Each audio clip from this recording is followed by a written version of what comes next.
नमस्कार, मैं हूं राज ठाकुर आपके साथ। आप देख रहे हैं न्यूज 18 पंजाब हरियाणा हिमाचल। बुलेटिन की शुरुआत करेंगे बड़ौदा उपचुनाव की खबर के साथ। बड़ौदा उपचुनाव ने हरियाणा की फिजाओं में सियासी सरगर्मियां तेज कर दी है। हर सियासी दल चुनाव प्रचार में जुटा है और मतदाताओं को लुभाने में लगा है। इस बीच कांग्रेस को एक बड़ा झटका लगा है। कांग्रेस से टिकट कटने के बाद जगबीर मलिक बीजेपी में शामिल हो गए। दरअसल जगबीर मलिक कांग्रेस की टिकट पर बड़ौदा उपचुनाव लड़ना चाहते थे, लेकिन कांग्रेस ने उन्हें टिकट नहीं दिया, जिसके बाद मलिक ने बीजेपी का दामन थाम लिया और ये सब कुछ मुख्यमंत्री मनोहर लाल के अगुवाई में हुआ और दिल्ली में जगबीर मलिक की बीजेपी में ज्वाइनिंग करवाई गई। आज सैकड़ों और लोगों ने जो समर्थक थे इनके, उन्होंने सबने ज्वाइन किया है और अभी तो शाम तक मैं आया हूँ। बहुत लोगों की यानी सूचना है मुझे कि यहाँ आने वाले हैं, आएंगे, उनसे बातचीत होगी। कोई आज ज्वाइन करेगा, कोई मेरे वहां जाने के बाद ज्वाइन करेगा, लेकिन ये सिलसिला लगातार चुनाव तक ये चलता रहेगा। बड़ौदा उपचुनाव के लिए कांग्रेस ने पूरी ताकत झोंक दी। विपक्षियों को मात देने के लिए सभी पार्टियों ने पूरा जोर लगाया है। कांग्रेस की ओर से पूर्व सीएम भूपेंद्र सिंह हुड्डा और उनके बेटे राज्यसभा सदस्य दीपेंद्र हुड्डा कमान संभाल रहे हैं। दोनों ही भाजपा पर निशाना साध रहे हैं। वहीं कांग्रेस सरकार के समय की उपलब्धियां भी गिनाने में लगे हैं।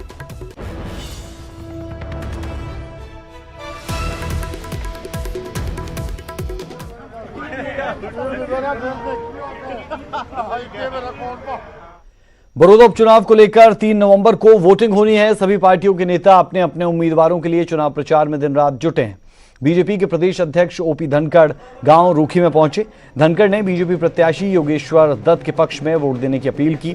इस दौरान धनखड़ ने पूर्व सीएम हुड्डा को जमकर घेरा।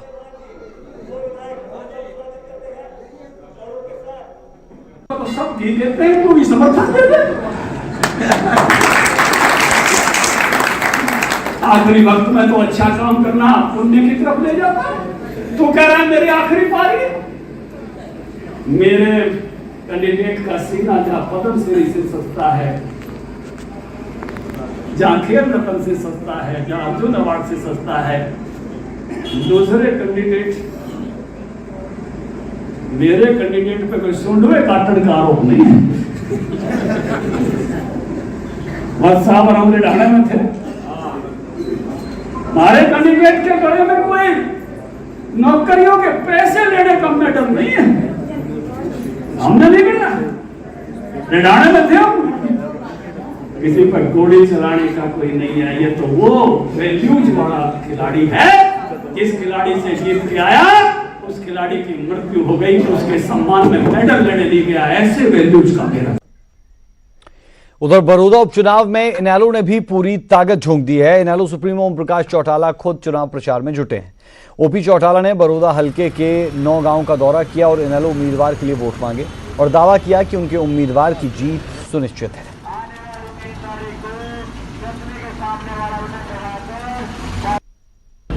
जितने उम्मीदवार यहाँ लड़ रहे हैं मुझे किसी एक के प्रति कुछ कहने की जरूरत नहीं, लेकिन उन सब में अगर इंडियन नेशनल लोकदल पार्टी का उम्मीदवार आपको अच्छा दिखाई दे रहा हो, ठीक हो, आपके पैमाने पर पूरा उतरने वाला हो, तो फिर मैं आपसे विनम्र निवेदन करूंगा कि सभी लोग आपसे प्रेम प्यार और भाईचारे से इकट्ठे होकर के एक वोट 3 तारीख को चश्मे के निशान के आगे का बटन दबा करके इसे भारी मतों से विजयी बनाओ। उधर अभय चौटाला बड़ौदा उपचुनाव के बहाने कांग्रेस और बीजेपी पर निशाना साध रहे हैं। अभय चौटाला ने कहा कि दोनों पार्टियों ने उम्मीदवार तो मैदान में उतार रखे हैं, लेकिन दोनों के पास जीतने के लिए कुछ नहीं है। बड़ौदा में कांग्रेस और बीजेपी दोनों जो है मिलकर के चुनाव लड़ रहे हैं। कहते तो अलग अलग कैंडिडेट उतार रखे हैं। हालत दोनों पार्टियों की आज ऐसी है वहां पे कि ना तो बीजेपी के पास कोई मुद्दा है और ना ही कांग्रेस के पास कोई ऐसा इश्यू है जिसको लेकर के वो लोगों में जा सके। वहां अगर कोई विकास के काम हुए, अगर किसी सरकार में लोगों को जो आम जनता के लिए जो काम जिसको कह सकते हो आप पर्सनल नहीं, मतलब पब्लिक का जो काम है वो सारे के सारे काम जो है चौटाला साहब के वक्त में हुए। तो आपने हर पार्टी के नुमाइंदों को सुना है और अब अपने उम्मीदवार की जीत का वो दावा कर रहे हैं। रुक कर लेते हैं बड़ौदा से, ग्राउंड जीरो से संवाददाता मनोज कुमार हमारे साथ जुड़े हैं। मनोज, बड़ौदा का उपचुनाव इंटरेस्टिंग हो चुका है क्योंकि यहां पर ये बताने की कोशिश कि वर्चस्व इस इलाके में हमारा है। बीजेपी यहां पर जीत दर्ज नहीं कर पाई है, लेकिन बावजूद उसके सत्ता में है। तो ऐसे में उनके लिए कितना बड़ा चैलेंज है, क्या स्थिति नजर आती है, क्या अपडेट्स है? बिल्कुल राज, देखिए बड़ौदा का जो उपचुनाव है ये बहुत दिलचस्प हो गया है।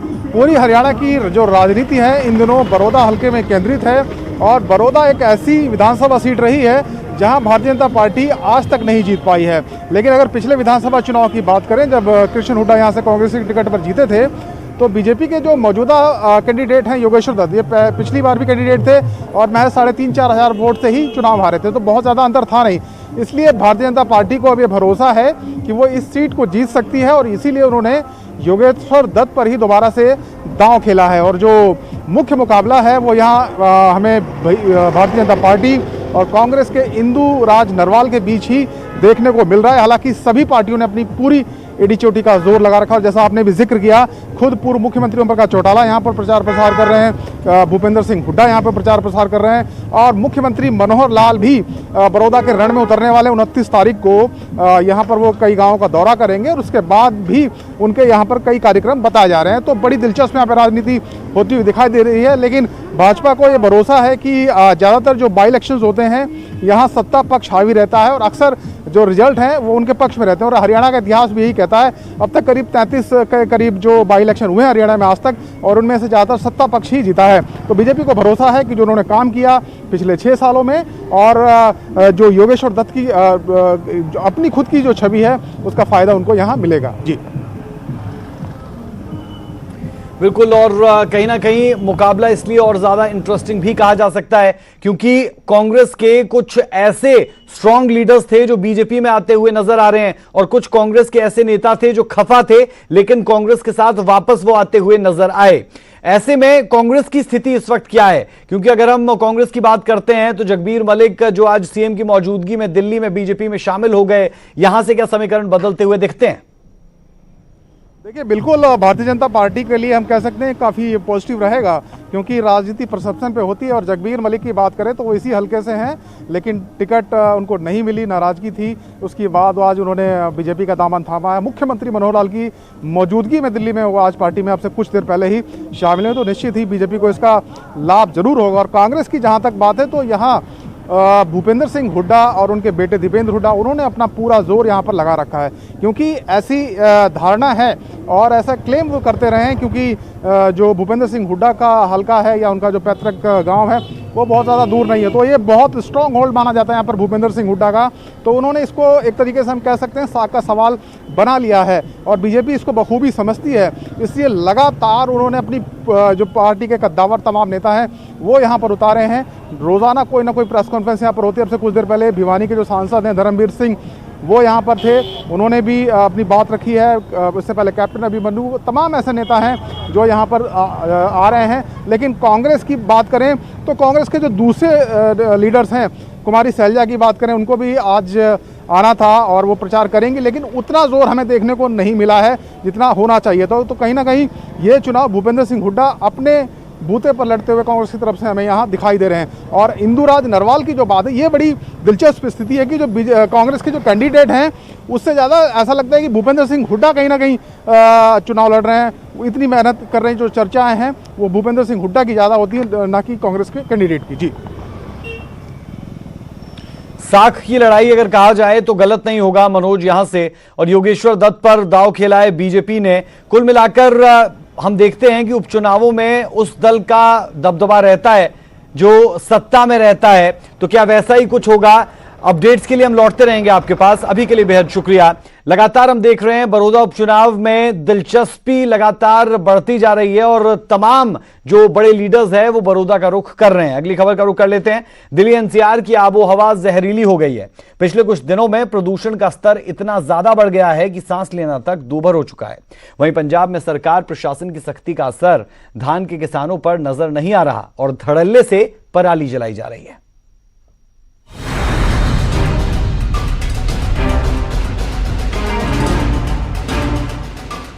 सांस लेना हुआ दूभर, घुट रहा राजधानी का दम। दिल्ली एनसीआर की हवा में जहर, दिल्ली एनसीआर में सफेद कोहरा लोगों की सेहत बिगाड़ रहा है। प्रदूषण खतरनाक स्तर तक पहुंच चुका है। लोगों का घर से बाहर तक निकलना मुश्किल हो चुका है। गुरुग्राम में भी प्रदूषण ने लोगों की बेचैनी बढ़ा दी है। गुरुग्राम की आबो हवा लगातार जहरीली होती जा रही है। पिछले कुछ दिनों में लगातार यहाँ पर प्रदूषण जो है वो काफ़ी ज़्यादा बढ़ गया है, जिसके चलते लोगों को सांस लेने में काफ़ी दिक्कत हो रही है। गुरुग्राम में आज भी जो एयर क्वालिटी इंडेक्स है वो 300 के पार है, जो कि सामान्य से काफ़ी ज़्यादा है, जो कि अपने आप में ये संकेत है कि जो लोग सुबह खास तौर से जो बाहर निकलते हैं घूमने फिरने के लिए, उनके लिए एक तरह से काफ़ी खतरनाक साबित हो सकता है। डॉक्टर्स भी सलाह देते हैं कि जो लोग खास तौर से जो अस्थमा के मरीज हैं या फिर एक तरह से सांस लेने में जिनको दिक्कत है या फिर बुजुर्ग लोग और साथ साथ जो छोटे बच्चे हैं, कम से कम वो सुबह जल्दी घर से बाहर ना निकलें, पार्क में टहलने के लिए ना जाएं, बल्कि वो इंतज़ार करें कि जब सूरज निकले तो उसके बाद ही वो लोग घरों से बाहर निकलें घूमने फिरने के लिए और उसके बाद ही सुबह की सैर के लिए बाहर जाएं। आने वाले दिन राजधानी और आसपास के इलाकों के लिए और ज्यादा मुश्किलों भरे होंगे। दिवाली के आसपास हर साल यहाँ की आबोहवा जहरीली होती जा रही है। इसके पीछे कई कारण है। वाहनों से निकलने वाला धुआं, फैक्ट्रियां, पटाखे, लेकिन एक और अहम कारण है पराली जलाना।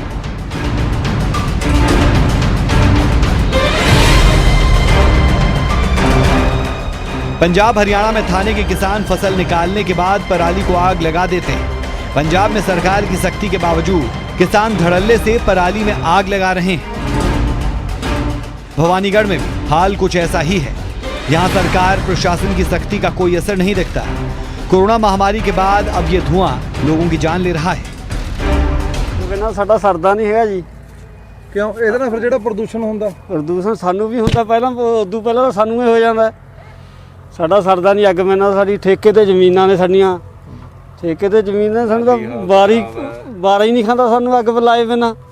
ਹੁਣ ਸਾਡੀ ਕਣਕ ਨਹੀਂ ਹੁੰਦੀ, ਦੱਸ ਕੀ ਕਰਾਂਗੇ ਅਸੀਂ। ਨਹੀਂ ਸਰਕਾਰ ਨੇ ਵੱਡੀਆਂ ਵੱਡੀਆਂ ਮਸ਼ੀਨਾਂ ਜਿਹੜੇ ਮਸ਼ੀਨਾਂ ਕੀ 2-4 ਮਸ਼ੀਨਾਂ ਕੀ ਕਰ ਦੇਣਗੀਆਂ, 2 ਮਸ਼ੀਨਾਂ ਕੀ ਕਰਦੀਆਂ, ਉਹਦਾ 2-4 ਘਰਾਂ ਦਾ ਕੰਮ ਕਰਨਗੀਆਂ।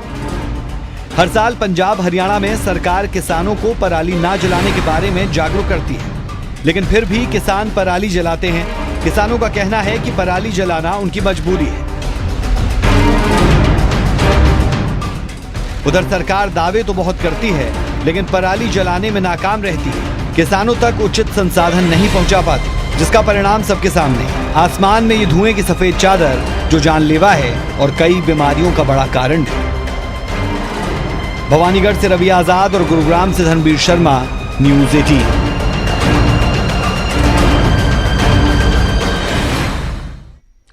पंजाब के पूर्व डीजीपी सुमेध सैनी से हुई पूछताछ। बड़ी खबर आपको बता दें, मुल्तानी किडनैपिंग और हत्या केस में सवाल जवाब हुए। एसआईटी ने सुमेध सैनी से 3 घंटे तक पूछताछ की है। ये बड़ी खबर हम आपको बता रहे हैं। पंजाब के पूर्व डीजीपी सुमेध सैनी से पूछताछ हुई। मुल्तानी किडनैपिंग और हत्या केस में सवाल जवाब हुए। एसआईटी ने सुमेध सैनी से 3 घंटे तक पूछताछ की है। जी हां, हम लगातार देख रहे हैं कि मामला ये तूल पकड़ता रहा है और इससे पहले हमने देखा था कि लगातार सुमेध सैनी के लिए अलग अलग जगहों पर छापेमारी की गई थी। उसके बाद कोर्ट से गिरफ्तारी पर रोक लगी थी और अब एसआईटी के सामने पेश हुए। मुल्तानी किडनैपिंग और हत्या केस में आज एसआईटी की तरफ से सवाल जवाब किए गए। एसआईटी ने सुमेध सैनी से तकरीबन 3 घंटे की पूछताछ की है। बड़ी खबर, पंजाब के पूर्व डीजीपी सुमेध सैनी से हुई पूछताछ।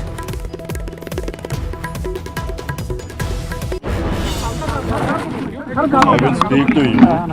I will speak to you some other time. To you. I will speak to you. I will speak to you some other time. अगली खबर का रुख कर रहे हैं। खबर फिरोजपुर से है। फिरोजपुर में एक भयानक हादसा हुआ।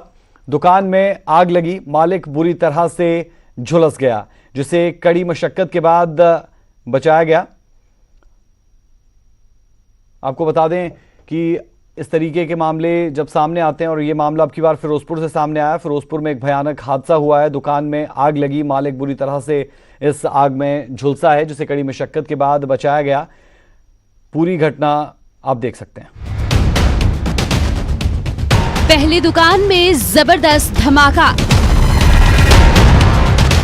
फिर दुकान से बाहर निकलता आग में लिपटा शख्स। तस्वीरें आपको परेशान कर सकती हैं। ये हादसा जिला फिरोजपुर के कस्बा ममदोट में हुआ, जहां एक मोबाइल की दुकान में धमाके के बाद भयानक आग लग गई और दुकान का मालिक भी आग की लपेट में आ गया और तड़पता हुआ बाहर आकर गिरा।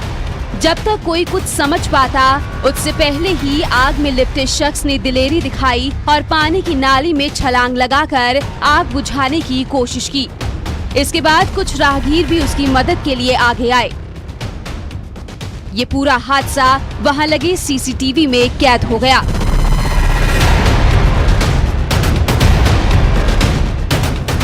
ਇਹ ਅੰਦਰ ਦੁਕਾਨ ਤੇ ਬੈਠਾ ਸੀ, ਅਚਾਨਕ ਧਮਾਕਾ ਪਿਆ ਬੈਟਰੀ ਦਾ। ਧਮਾਕੇ ਪੈਣ ਤੋਂ ਬਾਅਦ ਇੰਨੀ ਅੱਗ ਜਦ ਲੱਗ ਗਈ ਕਿ ਅੰਦਰ ਧੂਆਂ ਹੋ ਗਿਆ। ਸ਼ੀਸ਼ਾ ਟੁੱਟਣ ਦੇ ਬਾਵਜੂਦ ਇਹ ਬਾਹਰ ਭੱਜਦੇ ਨਾਲ ਹੀ ਨਾਲੇ 'ਚ ਗਿਰ ਗਿਆ ਤੇ ਅੱਗ ਨੂੰ ਇੰਨਾ ਜ਼ਬਰਦਸਤ ਸੀ, ਲੋਕਾਂ ਨੇ ਬੜੀ ਮੁਸ਼ਕਲ ਨਾਲ ਜਦੋਜਹਿਦ ਬਾਅਦ ਘੰਟੇ ਡੇਢ ਘੰਟੇ ਬਾਅਦ ਅੱਗ 'ਤੇ ਕਾਬੂ ਪਾਇਆ। ਅੰਦਰ ਅਚਾਨਕ ਇੱਕਦਮ ਧਮਾਕਾ ਹੋਇਆ ਹੈ। ਅੱਗ ਬਹੁਤ ਜ਼ਿਆਦਾ ਲੱਗੀ ਸੀ। ਕਾਲੂ ਟੁੱਕਲ ਜੋ ਸੀ ਉਹ ਨਾਲੀ ਦੇ ਵਿੱਚ ਗਿਰ ਗਿਆ। ਨਾਲੀ ਵਾਲਾ ਪਾਣੀ ਉਹਦੇ ਉੱਪਰ ਪਾਇਆ ਬਾਅਦ ਦੇ ਵਿੱਚ। ਬਿਲਕੁਲ ਸੜ ਚੁੱਕਾ ਸੀ। ਧਮਾਕਾ ਕਿੰਨਾ ਕੁ ਹੋਇਆ? ਬਹੁਤ ਜ਼ਿਆਦਾ ਧਮਾਕਾ ਹੋਇਆ। ਕਿੰਨਾ ਕੁ ਝੁਲਸ ਗਿਆ? ਕੱਪੜੇ ਬਹੁਤ ਜ਼ਿਆਦਾ ਸਾਰੇ ਹੀ ਸੜ ਗਏ ਸੀ। ਕੱਲਾ ਅੰਡਰਵੀਅਰ ਵਗੈरह बचा ਸੀ। दुकान का मालिक आग की लपेट में आने से बुरी तरह झुलस गया, जिसका अस्पताल में इलाज चल रहा है। तो वहीं पुलिस इस हादसे की जांच में जुट गई है। ਇਹ ਮਟਕਾ ਚੌਂਕ ਘੁਮਿਆਰ ਚੌਂਕ ਆਪਣੇ ਮੰਦੋੜ ਦੀ ਘਟਨਾ ਹੈ ਜੀ। ਇਹ ਦੱਸਿਆ ਜਾ ਰਿਹਾ ਬੈਂਡਰਾਂ ਨਾਲ ਅੱਗ ਲੱਗੀ ਹੈ ਜੀ। ਪੂਰਾ ਕਹਿ ਨਹੀਂ ਜਾ ਸਕਦੇ। ਤੇ ਵਰਿੰਦਰ ਦੁੱਗਾ ਜੀ ਵੀ 50% ਤੱਕ ਸੜ ਚੁੱਕਾ ਹੈ ਜੀ। ਤੈਨੂੰ ਰੈਫਰ ਕਰਕੇ सिविल अस्पताल फिरोजपुर पहुंचे थे। हादसे की वजह दुकान में पड़ी बैटरी का फटना बताया जा रहा है, जिसके बाद पूरी दुकान जलकर राख हो गई। आग पर तो काबू पा लिया गया, पर जख्मी दुकानदार का इलाज जारी है। इस भयानक मंजर से लोग सहमे हुए हैं। फिरोजपुर से मनदीप कुमार के साथ bureau report, news 18।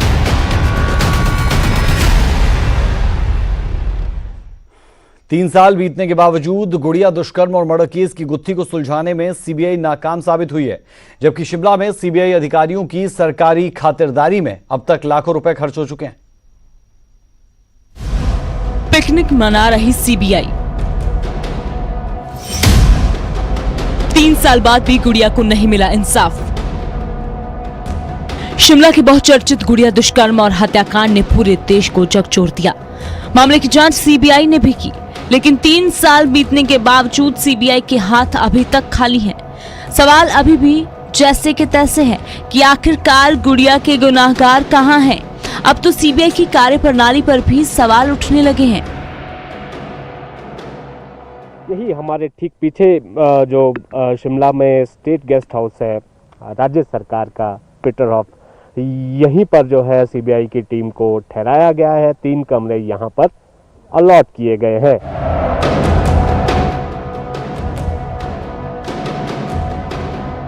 State guest Peterhoff में सीबीआई की टीम ने 25 जुलाई 2017 से डेरा जमाया है। पीटरहॉफ में सीबीआई के नाम पर कमरा नंबर 101, 102 और 103 अब भी बुक हैं और इसका खर्च सुनकर आपका सिर चकरा जाएगा। सीबीआई की टीम के शिमला में रहने का खर्च अब तक 21,70,000 रुपए से ज्यादा पहुंच गया है। बीते 6 महीने में केवल एक बार ही अधिकारी यहां आया है। वहीं बकाया जमा करने के लिए पर्यटन निगम कई बार सीबीआई और सरकार से गुहार लगा चुका है, लेकिन एक भी रुपया जमा नहीं किया गया। सवाल यही है कि क्या सीबीआई की टीम शिमला में सरकारी पैसों पर पिकनिक मना रही है? आखिर 3 साल बीतने के बावजूद गुड़िया केस की गुत्थी को सीबीआई क्यों नहीं सुलझा पाई? क्या सिर्फ टाइम पास के लिए सीबीआई के अधिकारी शिमला से दिल्ली का चक्कर काटते हैं? उधर गुड़िया के परिजन अब तक न्याय के लिए भटक रहे हैं। इंसाफ की आस में सुप्रीम कोर्ट से होते हुए अब दोबारा हाई कोर्ट की शरण में पहुंचे हैं। हाई कोर्ट से मामले की निगरानी में दोबारा जांच की मांग कर रहे हैं। 15 अक्टूबर को फिर से याचिका लगाई गई है, लेकिन सवाल है कि क्या गुड़िया को इंसाफ मिलेगा या फिर सीबीआई शिमला में ही पिकनिक मनाती रहेगी? इस मामले में अब भी जो है जांच सवालों के घेरे में है। गुड़िया के परिजन जो है सुप्रीम कोर्ट से होते हुए एक बार फिर से यहां पर हाई कोर्ट की शरण में पहुंचे हैं। शिमला से कैमरा सहयोगी राज कौंडल के साथ रणबीर सिंह, न्यूज़ 18 हिमाचल। कहते हैं हुनर किसी का मोहताज नहीं होता, और अगर आप में कोई कला है तो तमाम मुश्किलों और बिना साधनों के बावजूद किसी भी लक्ष्य को हासिल करने से कोई नहीं रोक सकता। ऐसा ही एक उदाहरण पेश कर रही है पानीपत की 8 साल की जानवी।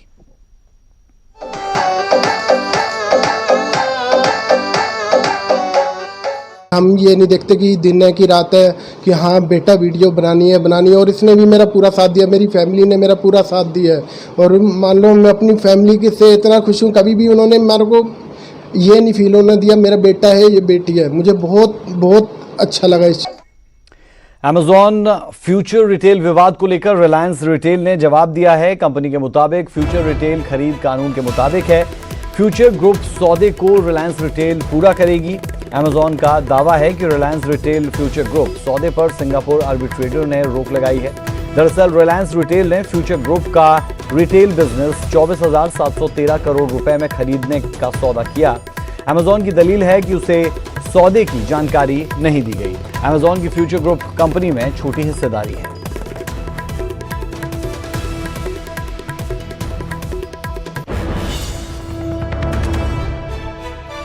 बुलेटिन में अभी के लिए हमारा और आपका साथ इतना ही। मुझे मेरी पूरी टीम को दें इजाजत। नमस्कार।